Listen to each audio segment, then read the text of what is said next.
Hey, what's going on? My name's Theo, aka King Rogelot, and today I'm going to show you 5 tips on how you can get started in Valorant if you're a beginner. If you're like me, you probably haven't played a tactical shooter before, so you're probably coming from games like, I don't know, Fortnite, or I don't really play other games apart from Fortnite, to be honest. My point being, you probably haven't played a tactical shooter before, so this video is basically just trying to help you get set up and get used to this style of game, but also give you some tips on how you can do well and improve in Valorant. So without further ado, let's get into the video.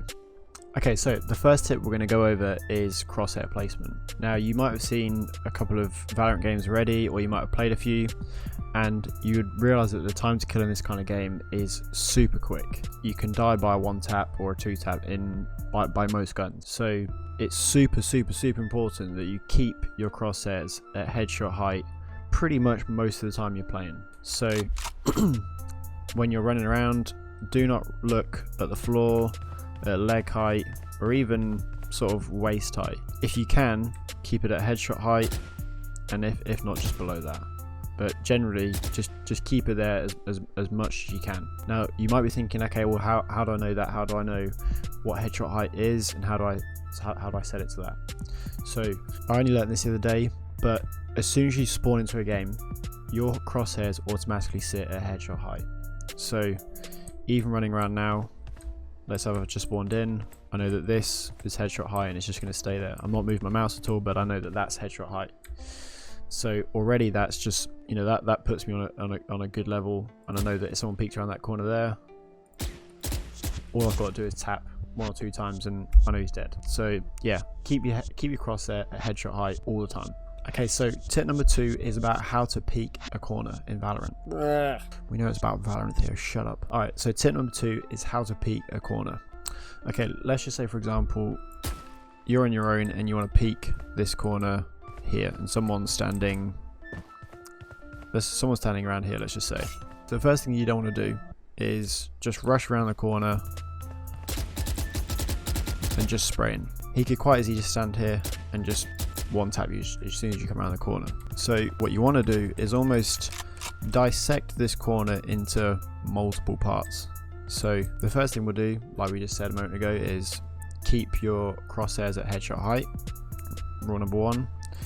And then as you're peeking the corner, so we're going around this way, so what we want to do is keep our crosshair close to the wall or to the side that we're going to be rotating around. So I can check to see no one's there, and then keep my crosshair close to this wall.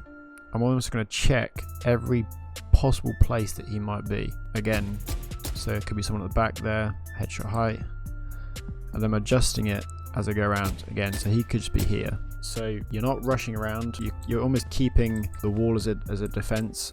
Again, I don't want to just jump straight into the middle part here because I'm completely exposed. Keep your crosshairs close to that wall and keep yourself protected, and just dissect it.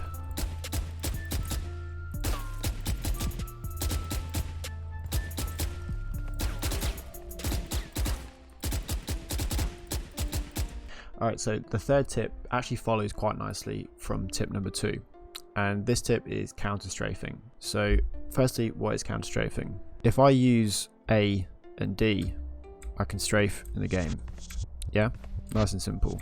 What you'll see is that if you strafe right, there's a small delay in when the person stops, when your character stops. So if I'm peeking this corner here, you can see that he kept moving after I let go of D. And so what counter strafing does is, if you go to strafe in the opposite direction, almost as a way to break or to stop, it makes that stop much snappier. So this is without counter strafing, and then this is with counter strafing.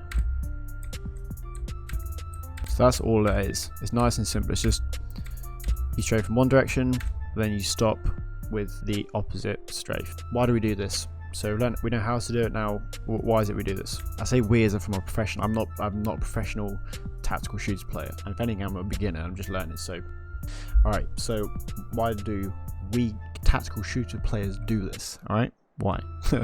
Okay, yeah, so what you'll see is that if you were to strafe and then shoot without counter strafing, your bullets don't really go where you want to. They're not as accurate as they could be. So this is strafing and then shooting. So you can see that the spread necessarily isn't where you want it to be. So this is shooting with counter strafing.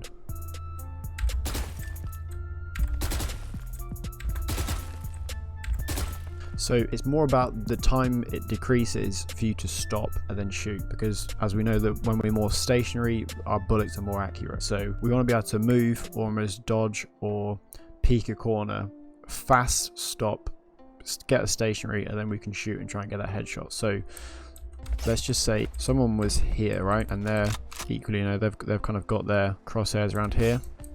Again, we don't want to just run around and keep ourselves exposed, but what we can do is maybe counter strafe for it. So we'll press D, snap on the A button, snap on A, and then shoot. So you can see it's much snappier, our bullets are more accurate, and we're more likely to get that headshot and get the kill. So we want to be quick about these kind of things, because we know that the time to kill is super quick. So yeah, tip number 3, counter strafe.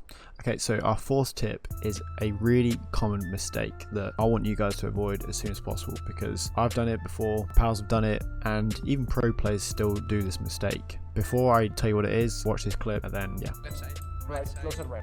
Right side push. One enemy remaining.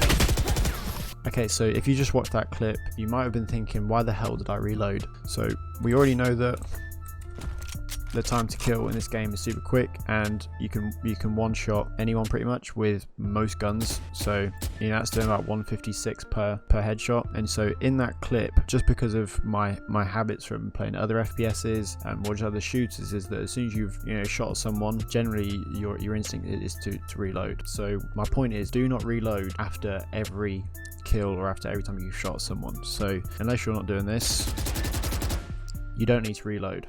You don't. It's just don't do it, basically. Because if you really wanted to, you could get an ace purely on one mag without reloading at all. So as long as you're quite conservative about it, and you're either tapping or double tapping if you like, or bursting, you don't need to reload after every time you've shot. So just something to bear in mind.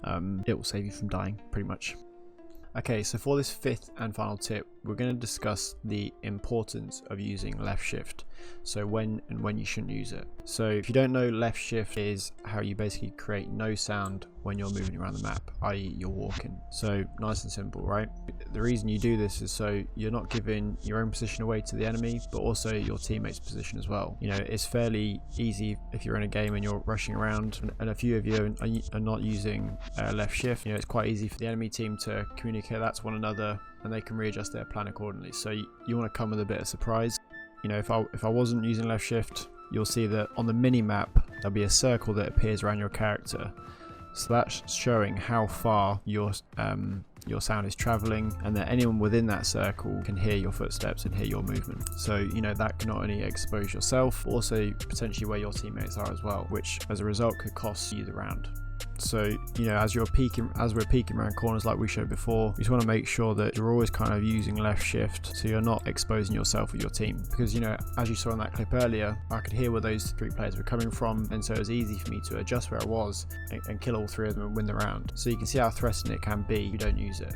So having said that though, there's a time and place where you shouldn't be using left shift. So let's say I'm defending A, and I know that there's 2 people, or there's one person that's just planted at B. There is literally no point me holding shift until I get maybe half the way there, because yes, they may kind of readjust and try and catch me off guard, but for the sake of time, I almost want to be running and if not bunny hopping myself there until you get a bit closer to that plant site, then you might hold shift. And so just to kind of emphasize the point that there is a time and place where you should and shouldn't use it, but just be considerate that you don't want to expose the position of your teammates who could potentially be trying to make a play. So you'll get used to it, but I'd say 90% of the time you're probably holding shift.